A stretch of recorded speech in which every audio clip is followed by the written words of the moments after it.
गोगलगाय हा प्राणी समुद्राच्या पाण्यात, गोड्या पाण्यात किंवा जमिनीवर आढळतात। गोगलगाय जवळपास जगभरात आढळतात। गोगलगायींच्या 40,000 पेक्षा जास्त विविध जाती आहेत। गोगलगायींचे 3 प्रकार आहेत। पहिले पाण्यात राहणारे, दुसरे जमिनीवर राहणारे आणि तिसरे शंख नसलेले।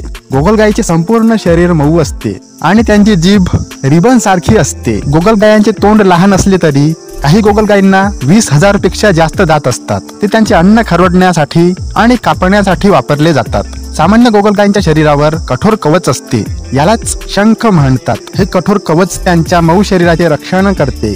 जेव्हा जेव्हा गोगलगायीला धोका जाणवतो तेव्हा तो या कठीण कवचामध्ये आपले संपूर्ण शरीर झाकतो। या प्राण्यांना फळे, पाने, वनस्पती आणि मातीपासून अन्न मिळते। गोगलगाय हा पृथ्वीवरील सर्वात मंद प्राण्यांपैकी एक आहे। तो एका तासात फक्त 45 मीटर पर्यंत चालू शकतो। गोगलगायीचे सरासरी आयुष्य सुमारे 6 ते 26 वर्षे असते। द जायंट आफ्रिकन लँड स्नेल ही जगातील सर्वात मोठ्या गोगलगायांपैकी एक आहे। जगातील सर्वात लहान गोगलगाय सूक्ष्म मोलस्क आहे। गोगलगायांच्या शर्यती जगात सर्वत्र आयोजित केल्या जातात। गोगलगाय शर्यतींचा मनोरंजनाचा विनोदी प्रकार म्हणून वापर केला जातो। बागेतील गोगलगाय हा गोगलगाय शर्यतींसाठी वापरला जाणारा सर्वात सामान्य गोगलगाय आहे। असा हा गोगलगाय प्राणी